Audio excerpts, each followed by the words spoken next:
दिल लगावल गलत ना होला, दिल दुखावल गलत बात है, दिल लगावल। अरे तू है ना कैसे? सॉरी,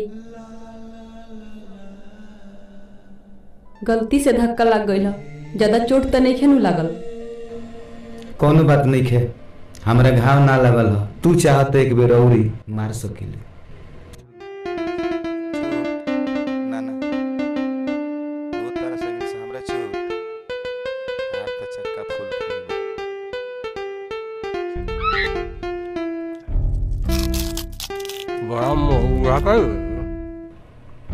अच्छा तो हम चलता नहीं, देर होता।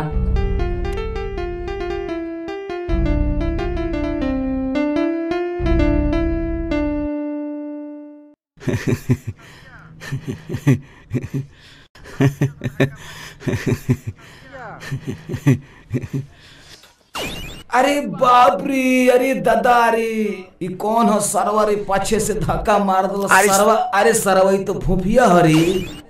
अरे सरवा तोरा ना लोकल का रे फुफिया? मारे के तार फुफिया छिटा जाई।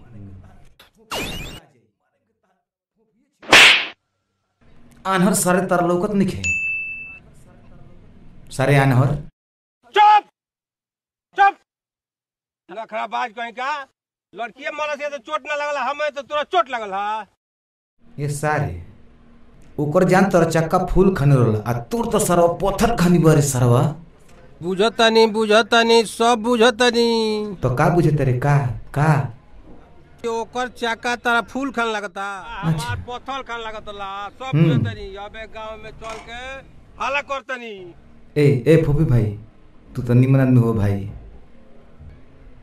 एगो काम कर ना भाई, तारा के बड़ी हम मानी ले। अभी रिजल्ट नहीं खे आइल, ठीक बा?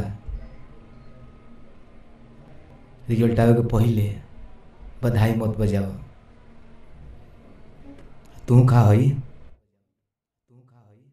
लड़का होके के पहले बधाई मत बजाओ। खा फूफी, खा फूफी खा। बड़ी अच्छा आदमी हमारे गांव में फूफी आदमी तू ही हो। पहले सब ना माने 100 रुपया ऊपर से दो। 100 तो मुंह ही बन रही है फूफिया के।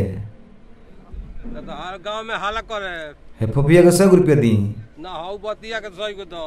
अच्छा ऊ हाँ ना भाई हुआ कोई भाई कितना तरह के मैं जानता रहूं। ला ढेर नहीं खे आ है ना वो कान में बात कहत नहीं है ना, कैसे कहियो जान, ठीक बा? 100 दो। अच्छा ठीक बा, फिर एक बाद भेंट हुई तो कबो ले ले जो तोरो परी।